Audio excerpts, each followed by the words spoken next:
India முழுவதும் பல லட்சக்கணக்கான பொதுமக்களை உடனடி கடன் செயலி மூலம் எந்த ஒரு விசாரணையும் இல்லாமல் உடனடியாக 2000 முதல் 10,000 ரூபாய் வரை கடன் கொடுத்து அவர்கள் வாங்கிய கடன் மற்றும் வட்டி தொகையை விட பல மடங்கு பணம் கட்டிய பிறகும் அவர்களுடைய புகைப்படத்தை ஆபாசமாக சித்தரித்து அவர்களுடைய நண்பர்கள், உறவினர்கள் மற்றும் சமூக வலைதளங்களில் பரப்பிவிடுவேன் என மிரட்டி 465 கோடி ரூபாய்க்கு மேல் கொள்ளையடித்த வழக்கில் கேரள மலப்புரம் மாவட்டத்தை சேர்ந்த முகமது ஷெரீப் 42 வயது என்பவரை தியாகராஜன் மற்றும் கீர்த்தி தலைமையிலான தலைமை காவலர் மணிமொழி பாலாஜி தனிப்படை போலீசார் கைது செய்தனர்.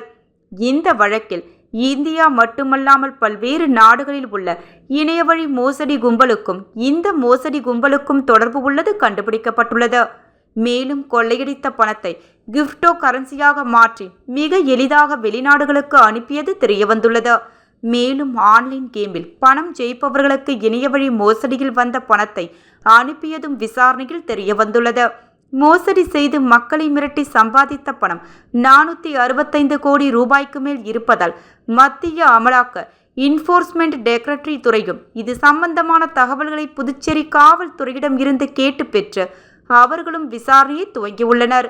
இந்த மோசடி கும்பலிடம் இருந்து 331 கோடி ரூபாய் மதிப்புள்ள அசையும் மற்றும் அசையா சொத்துக்களை மத்திய அமலாக்கத்துறை முடக்கி உள்ளது என்பது குறிப்பிடத்தக்கது.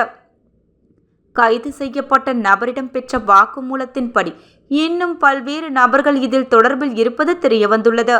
ஆகவே இது சம்பந்தமான விசாரணையை முதுநிலை காவல் கண்காணிப்பாளர் நாரா சைத்தன்யா IPS மற்றும் இணையவழி காவல் கண்காணிப்பாளர் டாக்டர் திரு பாஸ்கரன் அவர்களின் நேரடி கண்காணிப்பில் விசாரிக்க புதுச்சேரி காவல்துறை தலைமையகம் அறிவுறுத்தி உள்ளது.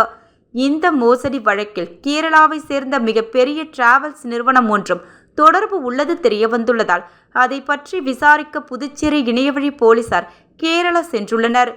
SSP அறிவுறுத்தலின்படி அந்த டிராவல்ஸ் நிறுவனத்தின் வங்கி கணக்குகள், வெளிநாட்டுக்கு சென்றவர்களின் விவரங்கள், அந்த டிராவல்ஸ் நிறுவனத்தின் மூலமாக வெளிநாட்டுக்கு எவ்வளவு நபர்கள் சென்றுள்ளனர், வெளிநாட்டில் எத்தனை கிளைகள் அந்த நிறுவனத்திற்கு உள்ளது போன்ற பல்வேறு தகவல் திரட்ட தனிப்படை போலீசார் கேரளா விரைந்துள்ளனர்.